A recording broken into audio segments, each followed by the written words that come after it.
The politicians have now a bad reputation because of such things. So I'm one of those people who are trying to resuscitate our name and our credibility. I'm sorry if I may not, no offense intended. You see, when you go out, it is a standard norm that when somebody is arrested, they will tell you, no, tell you cold drink, get your cold drink. We speak to the police, give them something about. It is also a standard norm that they will say, no, if you are going to court, don't worry, bring something, we'll speak to the prosecutor, or I know the judge. That's why when Honorable Kosana in the ad hoc, when we spoke that we are not done in the ad hoc, we want to further probe the commissioners in the security cluster, the judges, the prosecutors. I remember one day we started asking about certain judges. I may not mention names here. Outside of the committee, we were then told, the guys, do you know what you are doing? You're talking about judges here. Don't start fight with judges. I've done nothing wrong, so I don't worry about what judges would do to me if I know I've done nothing wrong. So it's those things that are standard in our citizens, in our communities, that this is a character that politicians are like this, police are like this, and we need to change that so that we have a better South Africa. So you never took the 10 million that was offered to you? If it was there, let me tell you what I was going to do. I was going to take that 10 million. Go home with the 10 million, was in the street, give them money, and get to ad hoc and tell them that I took 10 million given by these people. Here it is. That's my character. That's the person I am. But unfortunately, they had no money. Even when we leave, I stated here in my statement.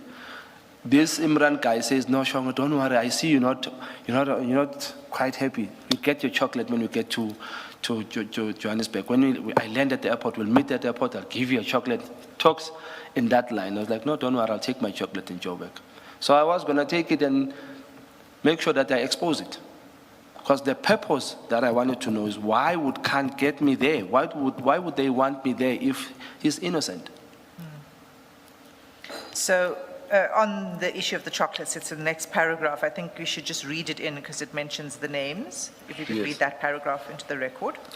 It says, when we then said our goodbyes and Imran walked us out to the car. Before I entered the vehicle, Imran said, "I don't have anything now, but I will give you your chocolates on Friday when we meet." That's the promise. Okay. The next paragraph, 2311, you've already dealt with. It was a question about who was present in the meeting, but you've dealt with that. Yes. Can we go to 2312 on the next page? Yes. And the question here was, what were the outcomes of this meeting then? You know, what happened after this discussion that took place in the boardroom in Durban? So can you begin by reading 2312 into the record? The outcome was that we will meet at his apartment in Sandton, meaning General Khan, on Friday, and Imran will bring me my chocolates and information on General Mkhwanazi. That was the promise. I had promised them, if you may refer back, that I would come to the meeting, which was planned to be in Sandton, in the apartment, where I can recall, as Yusuf asked General Khan, where would the meeting be, in the house or, and then he said in the apartment. So there was no outcome for me. This is where it ended. You didn't meet then on that Friday? I never. And you didn't meet at any time subsequent to that Friday? I made sure that cause that I don't understand, I drop immediately. So you didn't have any further conversation either with Mr. Kaji or Mr. Imran? I don't recall having any phone calls from, okay, they didn't have my number, so a person who would have my number would be Ms. Londiwe. I don't honestly recall exactly whether she did ask me or not after that, but I think if she had asked me, as she mentioned in her statement, I think I turned it down. But as I left that door, I closed that chapter in my mind. I just wanted to find my leaders and explain to them what had happened. Sorry, Ms. Hassan. Ms. Shongwe, please look at page 20. It's paragraph 54 of Ms. Londiwe's Paragraph? affidavit. Paragraph 54 on page 20. Okay, thank you. Thank you, Maybe Commissioner. Yeah, that's, just take time to read 54 to 58 and then tell us if you have any recollection of the call on the 10th of March 2026. Thank you, Commissioner. This is Sis Londiwe's statement, right? On Yes. 54, it says, on or about 10 March 2026, I met with Mr. Imran and Mr. Yusuf Kaji and telephonically connected them to Mr. Shongwe. The call was placed on speakerphone, sorry. Mr. Shongwe indicated that he was occupied with work commitments. It was apparent to me that he was not interested in pursuing any further meeting. Following that discussion, I had no further involvement in the matter. Do you have any recollection of that call?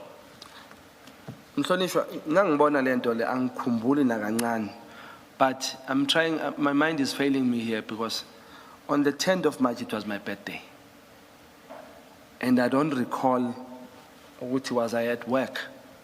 But if I read this, ngoba ngiyazazi mina, uma ngibusy, maybe go ad hoc, I would pick up and say, hey, ngibusy, I would call you.